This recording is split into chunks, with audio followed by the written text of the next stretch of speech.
সমস্ত আলেম সমাজ তারা যদি যারা নাকি বলেন কোকা কোলা হারাম, ইহুদি টাকা পায়, তাদের প্রতি অনুরোধ তারা যেন মোবাইলটা ব্যবহার করা ছাইরা দেয়, তারা যেন কম্পিউটার ব্যবহার করা ছাইরা দেয়, তারা যেন হজে হাইটা যায়, বিমানে না যায়, কারণ বিমানও ইহুদিরা বানায়। তারা যেন গুগল ব্যবহার না করে, ইউটিউব ব্যবহার না করে, ফেসবুক ব্যবহার না করে। আরে আমরা যারা আলেম আছি, বাংলাদেশের বড় বড় আলেমরা যে যারা নাকি কোকা কোলা এত কথা কই বলছে, তারা ইউটিউব থেকে মিনিমাম 2-2.5 লাখ টাকা মান্থলি ইনকাম করে, ফেসবুক থেকে টাকা ইনকাম করে। ফেসবুক থেকে টাকা ইনকাম করা জায়েজ, ইউটিউব থেকে টাকা ইনকাম করা জায়েজ, আর কোকা কোলা খায়া ইহুদিদেরকে টাকা দেওয়া হারাম। আর আমাকে বাঙালিও আমরা ঠিকই তো কিছু হুজুরে, ওখানে কুক খায় না, ওখানে খায় মুজু। কে বানাইছে? আফগানিস্তান। আমরা মুজু খাই আফগানের। আরে আফগানিস্তানের মানুষ বোমা কিনে, পিস্তল কিনে সব আবার ইহুদির কাছ থেকে, আমেরিকার কাছ থেকে, রাশিয়ার কাছ থেকে। মহানবী কি এই রকম ভুরি ভুরি উল্টা পাল্টা কথাবার্তা বলতে পারেন? কখনোই না। এই রকম ভুরি ভুরি উল্টা পাল্টা কথাবার্তা প্রায় বিষয়ে এমন চিকন চালবাজি করে বানানো হয়েছে, তাতে মাদ্রাসার ছাত্রদেরকে আমি দোষ দিতে চাই না, এই জন্য যে তাদেরকে যা পড়ানো হয় তাই পড়েছে এবং অনেক ভুল শিক্ষা দেওয়া হচ্ছে। এজন্য দায়ী কারা? প্রশ্ন করেছে। মূল দায়ী উমাইয়া এবং আব্বাসিয়া রাজবংশের খলিফারা, যারা নবী এবং নবীর বংশধর এবং নবী প্রেমিকদেরকে দেখতেই পারত না। আমার মাথার উপরে আপনার দেয়ালের মধ্যে আমার মুর্শিদের ছবি টাঙানো থাকে, এখনও অনেক ছবি আছে। তো অনেকে আমার আলোচনায় কমেন্ট করে এবং গালাগালিও করে যে তোর গড়ে ছবি তুই আবার কথা কস। এখন যে ব্যক্তিটা বলতেছে, ফেসবুকে গাইলাইতেছে, তার নিজের প্রোফাইলেই ছবি আছে, তার নিজের প্রোফাইল পিকচারে ছবি আছে। এখন ওনাকে যখন বলি ভাই আপনার প্রোফাইল পিকচারে তো ছবি, কয় প্রোফাইল পিকচারে ছবি দেওয়া জায়েজ আছে, দেওয়ালে টাঙ্গাই না জায়েজ নাই। ও তাই নাকি? ফতোয়া আছে মার্শাল্লাহ, ওইটা আমি পরে আইতাছি, আগে বাবা জানের বাণীটা বইলা নেই। আমাদেরকে শিক্ষা দেওয়া হয় মানুষের ছবি তোলা হারাম এবং প্রাণী জগতের ছবি ঘরে রাখলে ফেরেশতা ঘরে বা যেখানে রাখা হয় সেখানে আসে না। প্রাণী জগতের ছবি যারা আঁকে তাদের অনেক অনেক রকম শাস্তির ভয় দেখানো হয়। এতে ফলটি কি দাঁড়িয়েছে? বাবা জাহাঙ্গীর জিজ্ঞেস করছে, প্রশ্ন করছে, এতে ফলটি কি দাঁড়িয়েছে? প্রাণীবিদ্যা তথা জিওলজি, প্রাণীবিদ্যাকে আপনার বিজ্ঞানের ভাষায় বলে জিওলজি। এই জিওলজি একদম গায়েব, মানে মুসলমানের মধ্যে প্রাণীবিদ্যাই নাই। প্রাণীবিদ্যা পড়তে গেলেই প্রাণীদের ছবির প্রয়োজন, সুতরাং ছবিও নেই, প্রাণীবিদ্যা অর্জনের প্রশ্নই উঠে না। প্রাণীবিদ্যা বাদ দিয়ে চিকিৎসা বিজ্ঞান একদম অচল। ঔষধ আবিষ্কারের প্রশ্নে প্রাণীবিদ্যার কতটুকু প্রয়োজন পড়ে তাও কি বলে দিতে হবে? এদের দৃষ্টিভঙ্গি গ্রহণ করলে আধুনিক চিকিৎসা বিজ্ঞানই থাকে না। অথচ মিশকাত শরীফে মা আয়েশা হতে শুরু করে বড় বড় সাহাবাদের মুখ দিয়ে প্রায় আনুমানিক 200 বছর পর এই রকম হাদিসগুলো বলানো হয়েছে। যারা হাদিস সংগ্রহের ইতিহাস জানেন তাদের মনে মনে এই সব মহান সাহাবাদের উপর শ্রদ্ধা ও ভক্তির অভাব দেখা যায়, অথচ এরকম হাদিস তারা বলতেই পারেন না।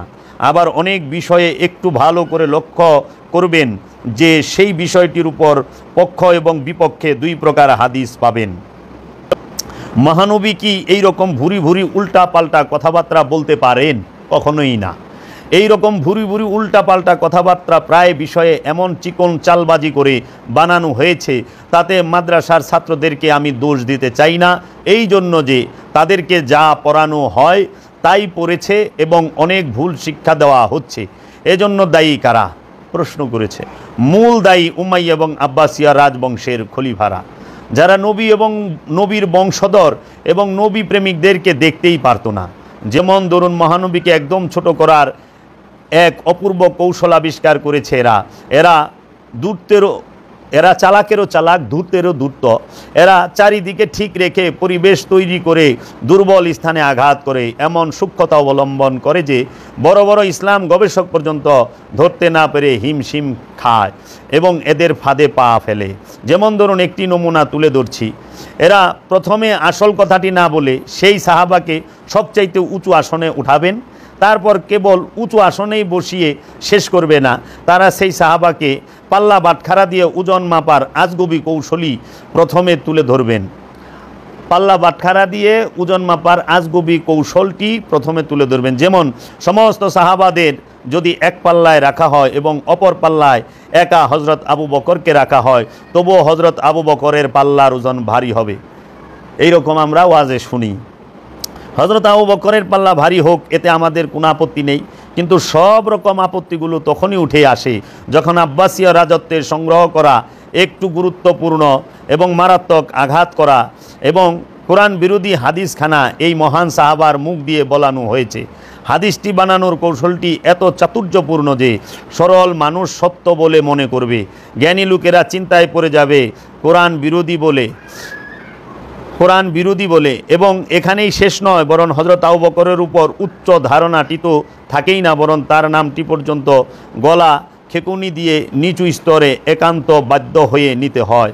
আমি অনেক খানকার শরীফে বহু মুসলমানকে হজরত আবু বকরের নামটি পর্যন্ত উচ্চারণ করতেও দেখিনি।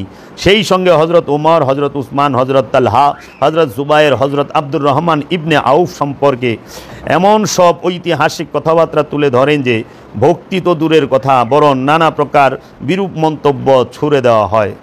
আপনিও তাদের কথাবার্তা কিছুদিন শুনলে সন্দেহপ্রবণ হয়ে ওঠার সম্ভাবনা উড়িয়ে দিতে পারবেন না। কারণ উমাইয়া এবং আব্বাসিয়া রাজবংশের দ্বারা যে সব মিথ্যা হাদিস বানানো হয়েছে, সেই হাদিসগুলোর চুলচেরা বিশ্লেষণ ও ব্যাখ্যা দিলে আপনিও ভরকে যাবেন। এই রাজতন্ত্র সত্যের সঙ্গে মিথ্যাকে এমনভাবে মিশিয়ে দিয়েছে যেমন দুধের সঙ্গে পানি মিশিয়ে দেওয়া হয়। খালি চোখে পানি ধরার যেমন উপায় থাকে না, তেমনি এই বানানো হাদিসগুলো ধরতে কষ্ট হয়। তবে দুধে পানি কতটুকু মেশানো হয়েছে সেটা যন্ত্র দিয়ে পরীক্ষা করলেই পরিষ্কার ধরা পড়ে যায়। তেমনি কোরআনের সামনে রেখে হাদিসগুলো পরীক্ষা করার একটানা গবেষণায় ধরা পড়তে বাধ্য এবং ধরা পড়ে যায়। যেমন ধরুন, হজরত আবু বকরকে দিয়ে বলানো হচ্ছে এইভাবে যে যারা মোহাম্মদের পূজা করতে তারা জেনে রাখো যে আজ মোহাম্মদ মৃত, এবং যারা আল্লাহর পূজা করো তারা জেনে রাখো আল্লাহ চিরজীবন্ত। নওজুবিল্লাহ মিন যালিক। জলিলুল কদর সাহাবা হজরত আবু বকর সিদ্দিক তিনি কি বলতে পারেন যে আজকে জেনে রাখো মোহাম্মদের পূজা যারা করো মোহাম্মদ মৃত? যেদিন রসুল উফাত হয়েছেন সেই দিনের এই হাদিসটাকে ওই রেফারেন্স দিয়ে বলে। আব্বাসীয়দের বানানো হাদিসটি যে কোনো অবস্থাতেই কেটে না, আব্বাসীয়দের বানানো হাদিসটি যে কোনো অবস্থাতেই টেকে না, তার দলিল কোরআনে এবং সহি হাদিস হতে তুলে ধরলেই পরিষ্কার বোঝা যায়। মহানবী একজন সামান্য উম্মত, যিনি আপন নফসের বিরুদ্ধে আল্লাহর রাস্তায় যুদ্ধ করে শহীদ হয়েছেন, তাকে মৃত বলতে কোরআন মানা করেছে। বরং ধমকের ভাষায় বলা হয়েছে কখনোই মৃত বলো না, যদিও তুমি দেখছো মৃত, কিন্তু সে কখনোই মৃত নয়। এটা তোমার বুদ্ধি, বিচার এবং মাথার সমস্ত চিন্তাধারা বিশ্বাস করতে চাইবে না, তথা তোমার মস্তিষ্ক এই গোপন সত্যটি ধারণাই করতে পারবে না। সূরা বাকারার 154 নম্বর আয়াতের ভাবার্থ এ কথাই বলা হয়েছে। আবার কোরআনে সূরা আলে ইমরানের 169 নম্বর আয়াতে আল্লাহ এই কথাই বলেছেন যে সূরা বাকারার 154 নম্বর আয়াত আল্লাহ বলছেন, ওয়ালা তাকুলু লিমান ইয়াকতালু ফি সাবিলিল্লাহি আমওয়াত বাল আহইয়াউন ওয়ালাকিন লা তাশউরুন।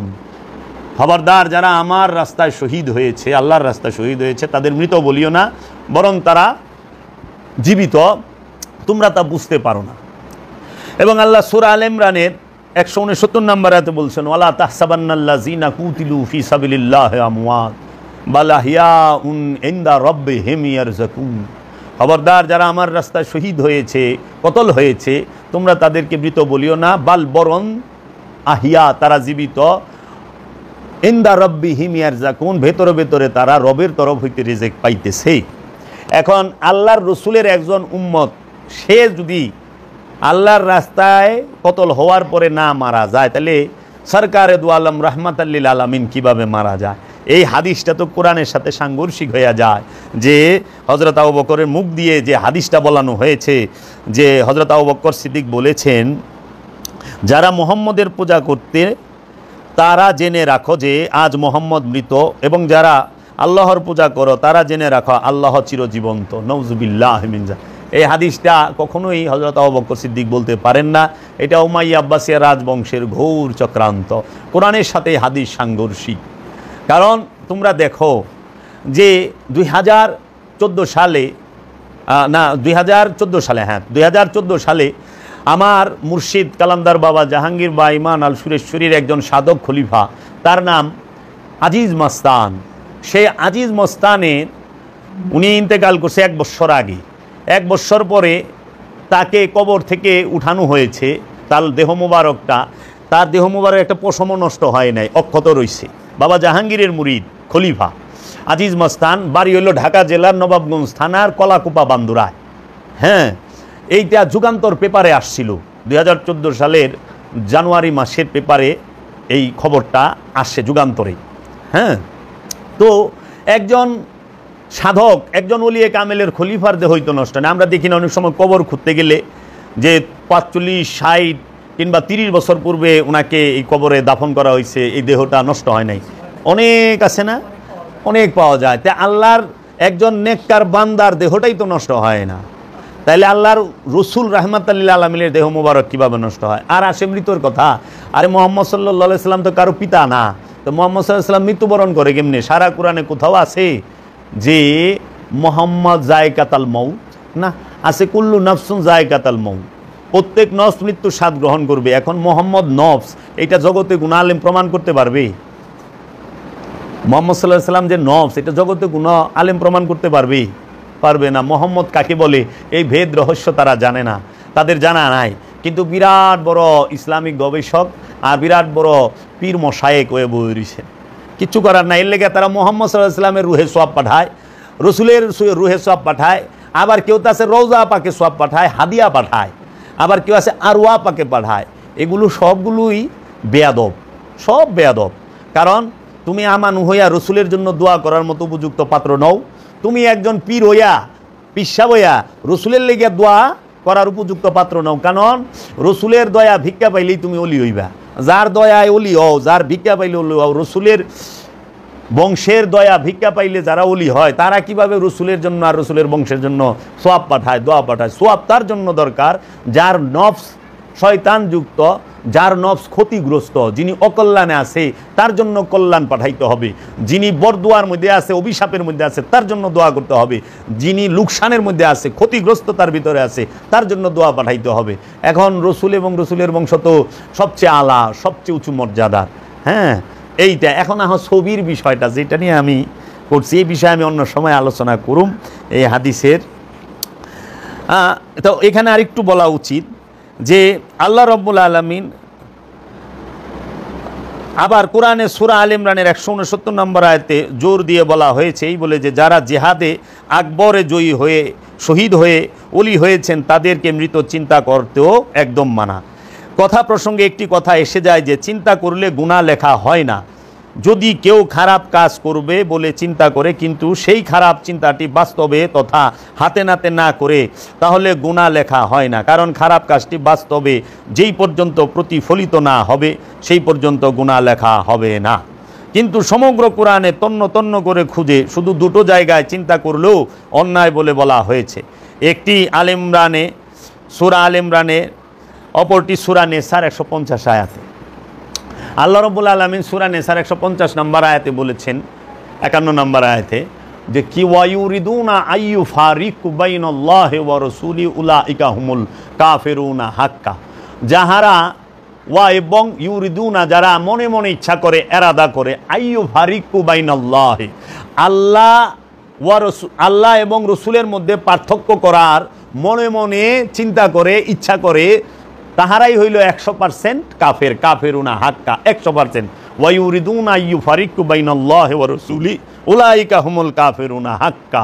যারা আল্লাহ এবং আল্লাহর রসুলের মধ্যে মনে মনে ইচ্ছা করে, এরাদা করে যে আল্লাহ আলাদা রসুল আলাদা, ভাগ করে, ফারাক করে, তফাত করে, তাহারাই হইল 100% কাফের। সূরা নেসার 150 এবং 51 আয়াতে আল্লাহ স্পষ্ট বইলা রাখছে। আর এখন যাহারা বলে রসুল মৃত, হ্যাঁ, নাউজুবিল্লাহি মিন যালিক, নবী করিম সাল্লাল্লাহু আলাইহি ওয়াসাল্লাম ইন্তেকাল করছেন, মারা গেছেন মৃত, নাউজুবিল্লাহি মিন যালিক, তাদের তো ঈমানই নাই। কারণ রসুল মারা গেলে আল্লাহ, এই রেফারেন্সে দেখা যায় আল্লাহ মারা যায়। আর রুহের লেগা যারা সোয়াব পাঠায় তাহারা আল্লাহর লেগা সোয়াব পাঠায়। রুহের মাগফিরাত যারা কামনা করে তারা আল্লাহর মাগফিরাত কামনা করে, নাউজুবিল্লাহি মিন যালিক। আল্লাহর লেগে হনে মুসলমানরা দোয়া করা শুরু করে দিছে। আল্লাহ ওই যে কয় না, রুহে সওয়াব পাঠায় দেন, তার রুকে জান্নাতুল ফেরদাউস নসিব করে দেন, এরকম করে কয় না সুন্দর করে। আর তারা কাইন দেন নলি ডলি, রুহেরে জান্নাতুল ফেরদাউস দেয়। আরে রুহের পায়ের তলে সারা সৃষ্টি জগৎ সব কিছু থাকে, জান্নাতের স্রষ্টাই তো আল্লাহ, তা আল্লাহরে জান্নাতুল ফেরদাউস নসিব করবার কইতেছ মোল্লা? বড়ি বদনসিব কি বাত হ্যায়, বড় দুঃখজনক কথা। এর জন্য কেহু যেন ভুলেও রুহে সোয়াব না পাঠায়। সোয়াব পাঠাইলে নফসের জন্য পাঠায়েন, যেই নফস খান্নাস রূপী শয়তান যুক্ত, খান্নাস রূপী শয়তান যুক্ত। ওলিয়ে কামেলের জন্য দোয়ার প্রয়োজন নাই, কারণ ওলিয়ে কামেল সবসময় কল্যাণ প্রাপ্ত, তারা আল্লাহর নিয়ামত রহমত প্রাপ্ত, তারা আল্লাহর সাথে মিশে গিয়েছেন। কারণ প্রতিটা ওলি আল্লাহ খান্নাস রূপী শয়তান মুক্ত হয়ে গেছে। যে খান্নাস রূপী শয়তান মুক্ত হয়ে গেছে তার জন্য কোনো প্রকার সোয়াবের দোয়ার প্রয়োজন নাই। যদি কোনো খান্নাতযুক্ত নফসের দয়ার প্রয়োজন হয়, দোয়ার প্রয়োজন হয়, সেজন্য আল্লাহর অলির কাছে গিয়ে অথবা আল্লাহর অলির মাজারে গিয়ে সেইখান থেকে দয়া ভিক্ষা চায়, সেইখান থেকে দয়া ভিক্ষা চায়। কারণ আজ পর্যন্ত আল্লাহর তরফ হইতে কোনো মোল্লার কথা শুনতেই শুনি নাই, কোনো মোল্লার দোয়াও কবুল হইতে শুনি নাই, আমি দেখি না আমার এতখানি জীবনে। কিংবা তোমরা কোনো মৌলবীর কারামত মোজেজা দেখছো কিনা, হ্যাঁ জগতে আছে কিনা, শুনছো কিনা, আমার জানা নাই। আমরা তারাগড় পাহাড়ে 1000 মন ওজনের যে পাথর, সেইটা এখনো শূন্যের উপরে রয়েছে। আমরা খাজা বাবার কারামত দেখি, তাই না? খাজা বাবা সে আনা সাগরের পানি লুটায়ন সেইটা দেখি, কিন্তু যে মোল্লারা শিরিক বেদাত করে, ওই মৌলবী গৌ আমরা আজ পর্যন্ত দেখি নাই 10টা হিন্দু খ্রিস্টানকে মুসলমান করতে, আর তারা কোনো পাথর না বদ নাও জুলাই রাখা পারে নাই, বুঝছ? বনের সিংহ আল্লাহর অলির কথা শুনছে, আল্লাহর অলিরা বনের সিংহের পিঠে চড়ে সওয়ার করছে। খাজা বাবাকে যখন অবরোধ করার জন্য, তাকে হটাই দেওয়ার জন্য পৃথিবীরাজ হাতির বাহিনী, ঘোড়ার বাহিনী, উটের বাহিনী নিয়ে গেছিল, খাজা বাবা সমস্ত পশুদেরকে স্টপ বসায় দিছিল, থামায় দিছিল, আর লড়তে পারে নাই। এমন তার তাওয়াজ্জু ছিল, তার কাছে এমন কুওয়াত ছিল, শক্তি ছিল। কিন্তু সেই আল্লাহর অলির বিরুদ্ধে যে মোল্লায় কথা কয়, এর কথা তো এর পায়খানার বদনায় শুনে না। হ্যাঁ, তো ওই মোল্লা দিয়া খাজা বাবা ই করো না, খবরদার। এই ওয়াহাবি সালাফি হইতে 100 গজ ফাঁকে থাকতে হইব। আর এরা জীবনে 10টা ইহুদি খ্রিস্টান হিন্দু বৌদ্ধরে মুসলমান করতে পারে নাই, কিন্তু এরা একটা কাম পারছে, মুসলমানরে কাফের বানায় পারছে। হ্যাঁ, মুসলমানরে মুশরিক বানায় পারছে, মুসলমানরে শিরিকি বেদাতি মাজার পূজারি বানায় পারছে। কিন্তু মুসলমান অন্য ধর্মের হিন্দুরে ইসলাম ধর্মে আনা পারে নাই। আর খাজা বাবা 92 লক্ষ মুসলমান বানাইছে অখণ্ড ভারতে 4 কোটি মানুষের মধ্যে। শাহজালাল বাবা এই অখণ্ড এই সিলেট সাম্রাজ্য জয় কইরা এই সিলেট সাম্রাজ্যের মধ্যে অসংখ্য মুসলমান বাবা শাহজালাল বানিয়েছেন। আজকে এই বাংলার জমিনে মুসলমান আমরা হয়েছি। আমাদের 10-12 পুরুষ আগে সবার, এই বাংলার জমিনে সবার 10-12 পুরুষ আগে সব হিন্দু আসিল। এই বাংলার জমিনে মুসলমান বানিয়েছেন বাবা শাহজালাল, বাবা শাহপরান, বাবা খান জাহান আলী, বাবা সুলতানুল আউলিয়া হজরত শাহ আলী বাগদাদি, এবং বাবা ওই নেত্রকোনায় যিনি আছেন বাবা শাহ সুলতান, তিনি কামরুদ্দিন রুমি, বাবা কি বলকি ওই যে মহেস্তানগড়ে বগুড়ায়, এই সমস্ত ওলি আল্লাহরা এরা কি করছে, অন্য ধর্মের মানুষকে তাদের কাছে আইনা শিক্ষা দিয়া ইসলাম ধর্ম গ্রহণ করাইছে। এরা কিন্তু মানুষকে বুখারী, তিরমিজি, মেশকাত, বাইহাকি ফিকা পড়ায়া মুসলমান বানায় নাই। এরা কিন্তু 3 দিনের তাফসিরুল কুরআন মাহফিল করে মুসলমান বানায় নাই। এরা তাদেরকে, এই আল্লাহর ওলিরা তাদের যে আদর্শ চরিত্র এবং তাদের যে দয়া মায়া, তাদের যে মহানুভবতা মানবতা, সেইগুলো দেখিয়ে অন্য ধর্মের মানুষকে ইসলাম ধর্মে, ইসলামের ভিতরে প্রবেশ করাইছে। এর জন্য এই ভারতবর্ষ এবং এই বাংলার জমিন ওলি আল্লাহদের দ্বারাই ইসলাম প্রবেশ করেছে, ইসলাম গ্রহণ করেছে এই বাংলার মানুষ। ইসলাম গ্রহণ করা হয় ওলি আল্লাহদের দ্বারা, আর ইসলামের ভিতরে ফেরকা তৈরি হয় মৌলবী মুন্সির দ্বারা। এরা এক মুসলমানদের 73 টুকরা করা পারছে, রসুল মুসলমান বানাইছে, আর এরা 73 টুকরা করছে। হ্যাঁ, এই রকম সারা জগতে চলতেছে। এই যেরকম একটা নমুনা, ছবি তোলা হারাম, ছবি তুলবা হাবিয়া দুজকে যাইবা। যেই ঘরে ছবি আছে কুকুর আছে, সেই ঘরে আল্লাহর রহমতের ফেরেশতা ঢুকে না। বলুন ঠিক কিনা? বেজাইলা মুসলমান, বেড়া মার্কা মস্তকালা মুসলমান, এরা কয় কি ঠিক, বাস ঠিক।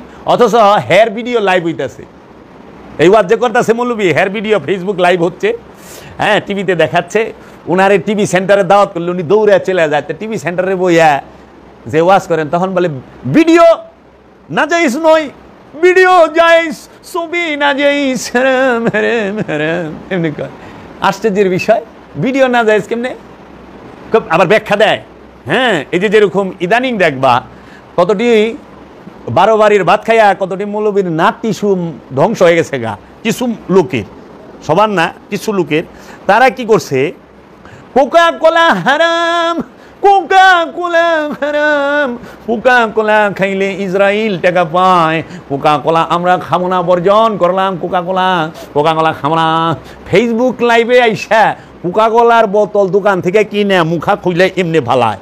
হ্যাঁ, অনেক যেই মোবাইলটাতে ভিডিও করতেছে, এই মোবাইলটা আবিষ্কার করছে ইহুদিরা। মোবাইল ইহুদি থেকে কিনো নাই? আচ্ছা, যেই ফেসবুক দিয়ে লাইভ দিতেছ ওই ফেসবুকটা জুগারবার্গ, সেও ইহুদি, ইহুদিরাই টাকা পাইতেছে। ইউটিউব ইহুদিদের আবিষ্কার, গুগল ইহুদিদের আবিষ্কার, ফেসবুক ইহুদিদের, মোবাইল ইহুদিদের, আলট্রাসোনোগ্রাম মেশিন ইহুদিদের, কম্পিউটার ইহুদিদের, টিভি আবিষ্কার করছে ইহুদিরা। তুমি যে ওই যে এই যে পড়ো না, এটাও ইহুদি। যেটা দিয়ে আজান দাও মাইক, ওটাও আবিষ্কার ইহুদি। কোনো মুসলমান দেশ এগুলা তৈরি করে নাই। তাইলে কতখানি ওইখানে কমেন্টে দেখলাম যে কি কথাগুলো বলতেছে। এবং আপনি চাই দেখবেন যে 2 জন অভিনেতা বাংলাদেশের, হেরা মহাবিপদে পড়ে গেছে কুকের অ্যাড করে। এখন এই ক্ষমতা জিজ্ঞেস করেন তো, যে মৌলবী মোবাইল কিনছে, মোবাইল তো ইহুদিকে বানাই না, মোবাইল ভালাও। একটা কোকাকোলা বেচলে পয়সা লাভ হয়, পয়সা। আর একটা মোবাইল বেচলে ডলার লাভ হয়, ডলার, ডলার, বোঝা নাই? 10 পয়সা লাভ হয় এক কোকাকোলায়, আর শত ডলার লাভ হয় আইফোন বেচলে, শত ডলার লাভ হয় স্যামসাং বেচলে। তাইলে কিরে, যত কিছু মৌলবী সাহেবরা এখন কোরআনের অ্যাপস বানাইছে, গুগলে দিয়া থইছে। তো গুগল নিজেই তো ইহুদি গো, গুগল নিজেই ইহুদি গো। তো গুগল যে ব্যবহার করতেছে ইহুদি টাকা পায় না? ফেসবুক যে ব্যবহার করতেছ, কয়দিনে জুগারবার্গ পৃথিবীর 1 নাম্বার দুনিয়া গেল গা, ফেসবুক দিয়া, টুইটার দিয়া, ভাইবার দিয়া। তো এইগুলা ইহুদি টাকা পায় না? এর জন্য আলেম সমাজের উচিত হবে, এইটা তাদের প্রতি আমার একান্ত অনুরোধ এবং পরামর্শ, বাংলাদেশের সমস্ত আলেম সমাজ, তারা যদি, যারা নাকি বলেন কোকা কোলা হারাম, ইহুদি টাকা পায়, তাদের প্রতি অনুরোধ, তারা যেন মোবাইলটা ব্যবহার করা ছাইরা দেয়, তারা যেন কম্পিউটার ব্যবহার করা ছাইরা দেয়, তারা যেন হজে হাইটা যায়, বিমানে না যায়, কারণ বিমানও ইহুদিরা বানায়। তারা যেন গুগল ব্যবহার না করে, ইউটিউব ব্যবহার না করে, ফেসবুক ব্যবহার না করে। আরে আমরা যারা আলেম আছি, বাংলাদেশের বড় বড় আলেমরা যে যারা নাকি কোকাকোলা এত কথা কই বলছে, তারা ইউটিউব থেকে মিনিমাম 2-2.5 লাখ টাকা মান্থলি ইনকাম করে, ফেসবুক থেকে টাকা ইনকাম করে। ফেসবুক থেকে টাকা ইনকাম করা জায়েজ, ইউটিউব থেকে টাকা ইনকাম করা জায়েজ, আর কোকাকোলা খায়া ইহুদিদেরকে টাকা দেওয়া হারাম। আর আমাকে বাঙালিও আমরা ঠিকই তো কিছু হুজুরে, ওখানে কুক খায় না, ওখানে খায় মুজু। কে বানাইছে? আফগানিস্তান। আমরা মুজু খাই আফগানের। আরে আফগানিস্তানের মানুষ বোমা কিনে, পিস্তল কিনে সব আবার ইহুদিগোর কাছ থেকে, আমেরিকার কাছ থেকে, রাশিয়ার কাছ থেকে। যাবি কই? হ্যাঁ, খেজুর খাইয়া সৌদিরে টাকা দিবি, সৌদি যায় রাশিয়ার থেকে পারমাণবিক মিসাইল কিনা লয়ে আহে, কাবান কিনা লয়ে আহে, বিলিয়ন বিলিয়ন ডলারের অস্ত্র কিনা লয়ে আহে। তো টাকা তো যায় না ইহুদির ঘরে। কি কইবা? কিচ্ছু করার নাই। কবে যে এই মুসলমানের, এই উমাইয়া আব্বাসিয়াদের এই সমস্ত বেজাইলা হাদিস থেকে বাইরে পারবো, অপসংস্কৃতি থেকে সায়েন্স টেকনোলজিতে উন্নতি লাভ করতে পারবে, কবে আমরা জ্ঞান বিজ্ঞান এবং প্রযুক্তিতে উন্নত স্তরে যাইতে পারুম, আল্লাহ মালুম, দয়াল ভালো জানে। এখন এই ছবি লইয়া যে কথা, ছবি তোলা হারাম, ছবি তুললে হাবিয়া দুজকে যাইবা। জানো, ছোটোবেলায় ছবি আঁকছিলাম দুয়েল পাখির। আমার বাবা তো আলেম, কওমি মাদ্রাসার, সে অনেক মারছিল আমাকে 2 বাইরে। আর ছোট্টবেলা আমরা, ছোটো তো বাচ্চা, তো নানির বাড়িতে গেছি মানিকগঞ্জে বেড়াইতে, একটা মেলা হয়। তো আমাদের যে আমার ছোটো বোনের লেগে একটা পুতুল কিনে আনছিলাম মেলা থেকে। আমার বাবা তো কওমির আলেম, এটা আমরা তখন আমাদের বয়স 6-7 কি 8। কমলি আছে না, ওই যে বন জঙ্গলে থাকে, কমলি দিয়ে একটা বাড়ি দিয়েছিল পিঠে, পিঠটা ফাইটা হয়ে গেছিল। তখন বলছিল, তুমি যে ছবি এঁকেছ আর এই পুতুল কিনেছ, তুমি কি হাসরের মাঠে পুতুল হয়ে দেখিয়ে দিতে পারবে? পুতুলের ভিতরে জান দিতে পারবে চরমনায়ের মুরিদ আমার আব্বা। আবার কই না বাবা, জীবনে করতাম না, যে বাড়ি খাইছি সেই বিরিয়ানি খাইছিলাম। ওখানে দেখো বাবা, ছবি তোলা আরাম, তাই না? ছবি যেখানে থাকে ফেরেশতা ওখানে থাকে না। তাইলে এই কথাটা আমাকে দেশের মৌলবী মুন্সিরা জানলো, মাদ্রাসায় পড়াইলো। তো সৌদি আরবে রিয়ালের মধ্যে ছবি দিল কেমনে বাদশাগো? এটা তো হাদিসটা তো ওনাদের এখান থেকে আসছে, আমাদের এখান থেকে তো না। সৌদি আরব থেকে হাদিসটা আইছে না, সৌদি উমাইয়া আব্বাসিয়া রাজবংশই তাই লেখাইছে। তাইলে তারা রিয়ালের মধ্যে ছবি দিল কেন? 500 টাকার রিয়াল, 500 রিয়ালের যে 500 রিয়ালের যে 500 নোট, সেটার মধ্যে ছবি, 1000-এর নোটের ছবি, 200 নোটের ছবি, 50-এর নোটের ছবি, 100 নোটের ছবি, সবটির মধ্যে ছবি। এবং আরবের সমস্ত দাপ্তরিক অফিস আদালতের সব জায়গায় ছবি আছে রাজাগো। কারণ রাজাগো বিলবোর্ডের ছবি আছে, রাজাগো ছবি হালাল, আমাগো ছবি হারাম। বাটি হালাল জোল হারাম, না জোল হালাল বাটি হারাম, এইরকম হয়েছে হাল। তুমি করলে কুরু কুরু, আমরা করলে মাকরু। হ্যাঁ, তাহলে ওনারা যে করলেন, দেখো রিয়ালে ছবি আছে, আর রিয়াল সবার পকেটে আছে। তো রিয়ালে তুমি মসজিদে ঢুকতেছ, নামাজে দাঁড়াইতেছ, নামাজ তো হচ্ছে না, ছবি তোমার পকেটে। কয়েনের মধ্যে আরবিতে পয়সারে কয় হালালা। হ্যাঁ, তো পয়সার মধ্যে তো ছবি, টাকার মধ্যে ছবি, টাকার মধ্যে বঙ্গবন্ধু শেখ মুজিবুর রহমানের ছবি, রুপির মধ্যে পাকিস্তানের রুপিতে মোহাম্মদ আলী জিন্নার ছবি, ভারতের রুপিতে মহাত্মা গান্ধীর ছবি। আর সৌদি আরবের রিয়ালের মধ্যে তোমার বাদশাহ সৌদের ছবি, বাদশাহ ফয়সালের ছবি, সালমানের ছবি, বাদশাহ আবদুল্লাহর ছবি। হ্যাঁ, এই সব রাজা বাদশাহর ছবি আছে। তাইলে পরে ডলারের মধ্যে আছে আমেরিকার ডলারের ছবি। তো ডলার কার পকেটে নাই, রিয়াল কার পকেটে নাই, টাকা কার পকেটে নাই, রুপি কার পকেটে নাই, সবই তো পকেটের মধ্যে আছে। তাইলে পরে ছবি লইয়া মসজিদে যদি ঢুকো, নামাজ হইব? মানে যেই জায়গায় ছবি আছে ওই জায়গায় ফেরেশতাই ঢুকে না। তো ঘরেও ফেরেশতা নাই, শৈলেও ফেরেশতা নাই, মসজিদে ঢুকছো হেনেও ফেরেশতা নাই, অফিসে ঢুকছো হেনেও ফেরেশতা নাই, রাস্তাঘাটে ঢুকছো হেনেও ফেরেশতা নাই। ফেরেশতার শূন্য বিশ্ব হয়ে গেল তাইলে। কারণ বিশ্বের সব টাকার মধ্যে ছবি, সব দেশে ছবি আছে, সব জায়গায় ছবি আছে। অনেক হজ করবার যাইবা, ছবি সহ বেল্টের মধ্যে বাংলাদেশের পতাকা টকাতাকা দিয়া সব দিয়া থয়। অনেক আরাফার ময়দানেও ছবি নেই। কি ফেরেশতা অনেক আছে কি না হুজুর গজি গান লাগবো, ছবির তো শেষ নাই। তো বাবা, তোমরা কোকাকোলা খাও না, কিন্তু ফেসবুক দিয়ে ইহুদি করে টাকা দাও, ক্যামেরা দিয়ে কিনা ইহুদি করে টাকা দাও, অস্ত্র কিনা ইহুদি করে টাকা দাও। কবে বাইরেই বাই গেলে থেকে। এখন দেখো ছবি তুললা না কেন? উমাইয়া আব্বাসিয়া এরা সব সময়, এই রাজবংশটা ইহুদির সাথে মানে ব্রিটিশের সাথে জড়িত। ব্রিটিশের সাথে তাদের খুব সুসম্পর্ক। ব্রিটিশের চক্রান্তে তাহারা এই মুসলমান জাতিটাকে জ্ঞান বিজ্ঞানে পিছায় রাখবো, তার জন্য তাদেরই এজেন্ট বাড়া কইরা আমাদের কাছকে প্রাণীবিদ্যার থেকে, চিকিৎসা বিজ্ঞান থেকে দূরে রাখছে। আজকে প্রাণীর ছবি অনেক, আমার বাচ্চাদেরকে যদি, আমার বাচ্চাদেরকে যদি সিংহ চিনাইবার যাও, তুমি কি সুন্দরবন থেকে রয়্যাল বেঙ্গল টাইগার আর সিংহ ধইরা না পারবা? তারপরে চিনাইবা? আর এটাও তো সম্ভব না যে সুন্দরবনে যাইয়া দেখাইবা চিনাইবা। তাইলে কি ছবি দেখে চিনার লাগবো না? তো তুমি হাতি চিনাইবা, হাতি কিউন থেকে বাইন্দা ধরে লইবা, না তুমি নিজে ফ্যামিলি লোনে যাইবা? তো ছবির মাধ্যমেই তো প্রাণী জগৎ সম্পর্কে ধারণা থাকতে হবে। তাই প্রাণী জগতের যে প্রাণীবিদ্যাকে বলা হয় ইংরেজিতে জিওলজি। হ্যাঁ, জুওলজি। এই জুওলজির যে জ্ঞানটা, এটা আমাদের নাই। হ্যাঁ, এখন এর লেগে ওই যে জ্ঞান নাই দেখা আমাকে কই দিছে সাপ মারা, সাপ দেখলেই মারতে হবে, বিষধর সাপ বাঁচিয়ে রাখতে নাই, টিকটিকি দেখলে মেরে ফেলতে হবে। অনেক সাপ যে আমাকে কত উপকার করে, সব সাপ বিষধর সাপ না, সব সাপের মধ্যে বিষ নাই। কিছু সাপ আছে ধান ক্ষেতের ইঁদুর খায়, এতে ধান ক্ষেত ভালো থাকে, ফসলাদির মধ্যে ইঁদুর লাগে, ইঁদুর সাপে খায় বলায়, বিষ প্রয়োগ করতে হয় না, এজন্য পরিবেশ সুন্দর থাকে। আবার কিছু সাপ আছে বিষাক্ত।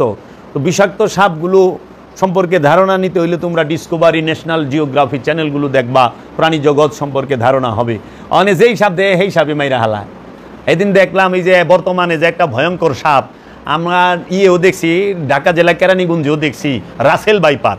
এই সাপটা বলে ভয়ঙ্কর বিষধর, কিন্তু একটা ভিডিও দেখলাম গুক্কু সাপে এই রাসেল ভাইপারের গিলা খায় হালাইতেছে মাইরা। তো কাজেই প্রাণী জগৎকে রক্ষা করতে হবে। এখন আমরা গাছও কাটতাছি তুমুলভাবে, ফল আমরা গাছে পাকতে দেই না, কাঁচা থাকতে ছিঁড়া স্প্রে মাইরা পাকাই। আবার ফল যা হে আমরা ঠুঙ্গা লাগায় দিই, প্যাকেট লাগায় দিই, তাহলে পাখিগুলো বাঁচবে কি খায়া বাবা? পাখি কেমনে বাঁচবো? পাখির খাবারই তো ফল। পাখি গাছে থাকবো, গাছের ফল খাইব। অনেক ফল তো পাকনেরই চান দেয় না মানুষে, খেতে ফসল পাকনেরই চান দেয় না। তো এখন এই ফলগুলো পাখিতে কেমনে? আবার যাও পাকে এমনভাবে বস্তা দিয়ে ডাইকা রাখে, পাখিরা আর খাওয়া নেই। তাহলে এই পশু পাখি আস্তে আস্তে বিলুপ্ত হচ্ছে। আগে মরা পশু মারা গেলে ফালায় দিত চোখে পাথরে, ওইগুলারে শকুন খাইতো, কাকে খাইতো, পশু পাখিতে খাইতো, খায়া বাইচা থাকতো।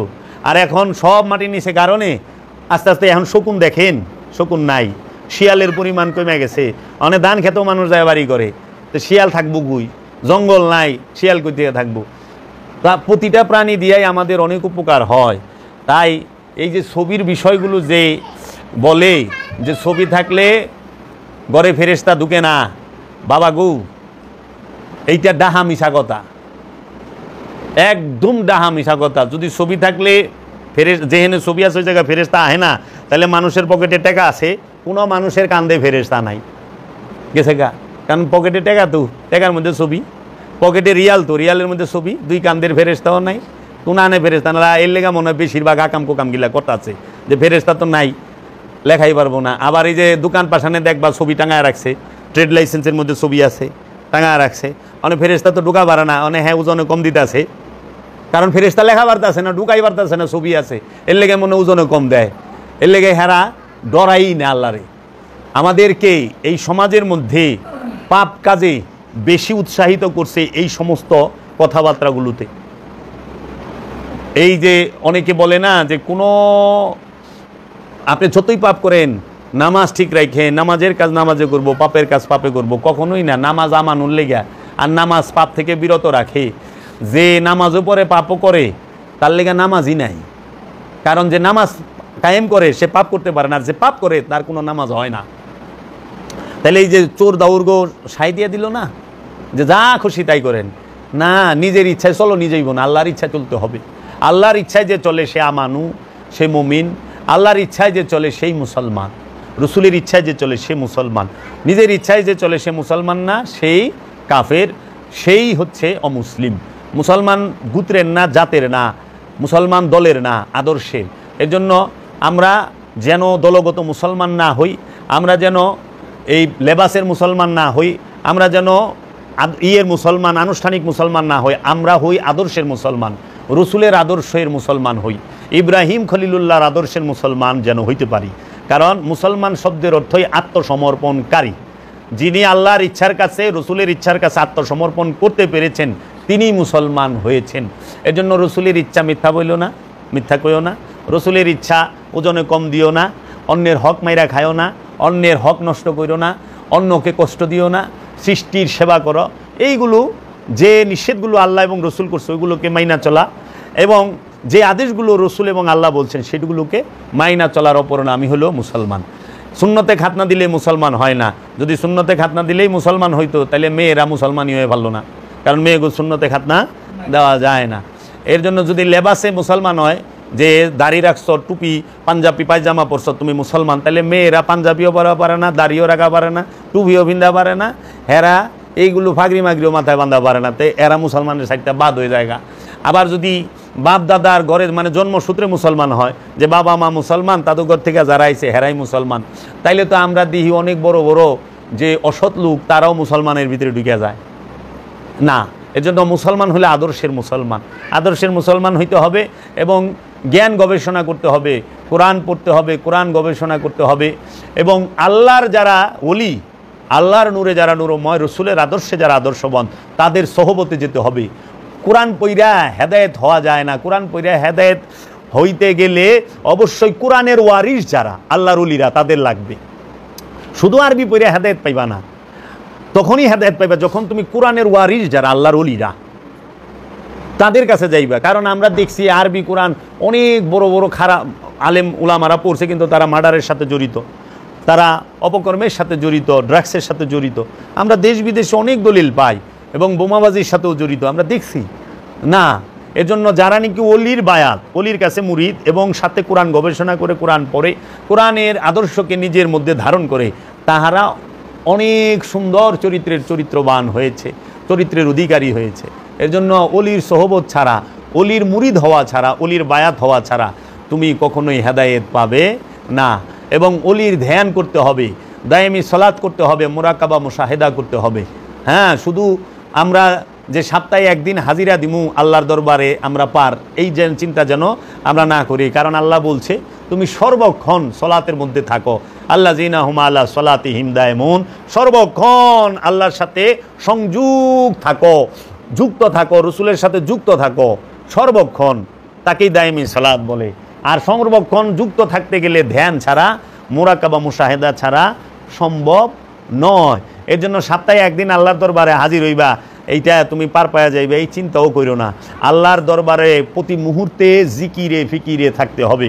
এর জন্য আল্লাহ বলছেন সর্বক্ষণ জিকির করো, সর্বক্ষণ তুমি শুইয়া বসিয়া দাঁড়াইয়া তিন অবস্থায় আল্লাহর জিকিরে মশগুল থাকো। কারণ মানুষ এই তিন অবস্থায় থাকে সারা দিন রাত 24 ঘন্টার মধ্যে, নয় দাঁড়াইয়া থাকে, নয় শুইয়া থাকে, নয় বসিয়া থাকে।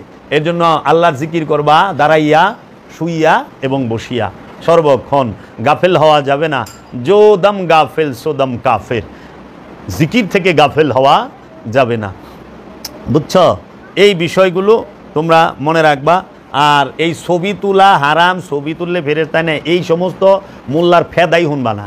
এগুলা আজগবি শরীফের হাদিস, এগুলা আজগবি কথাবার্তা, যেগুলো ধর্ম বিজ্ঞান দর্শন সব কিছুর বিপরীতে দাঁড়ায় রয়েছে। এখন ছবি ছাড়া চাকরি হয় না, ছবি ছাড়া স্কুল কলেজ মাদ্রাসায় ভর্তি হয় না। তো ছবি তোলা হারাম। হুজুর হজে যাইতে সময় ছবি তুলেন কে? হারাম। হুজুর ছবি তোলা হারাম, তে মাদ্রাসায় ভর্তি করতে সময় ছবি লাগে কে?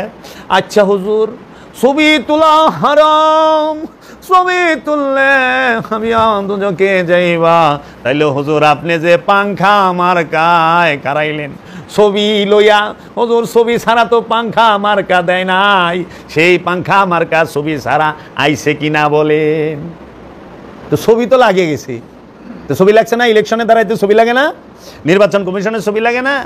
হুজুর আপনারা যে নিবন্ধন করাইলেন আপনাদের কি ছবি লাগে নাই? রাজনৈতিক দলের নিবন্ধন করায় নাই, তো হ্যাঁ ছবি লাগে নাই? ছবি ছাড়া রাজনৈতিক দলের নিবন্ধন হয়? ছবি ছাড়া নমিনেশন পায় না? এর লেগা এখন আর বড় বড় হুজুররা বলে না যে ছবি তোলা হারাম, মানে ছোট ছোট হুজুররা কয়। বড় হুজুররা এখন বাদ্দা দিছে। এক কালে কইতো জিন্সের প্যান্ট পরলে হামিয়া দুজকে যাবি, কোট টাই পরলে হামিয়া দুজকে যাবি, এটা ফেরেঙ্গিদের পোশাক, এগুলো পরা নাজায়েজ হারাম। এখন তাহারাই পাঞ্জাবির উপরে কোট পরে।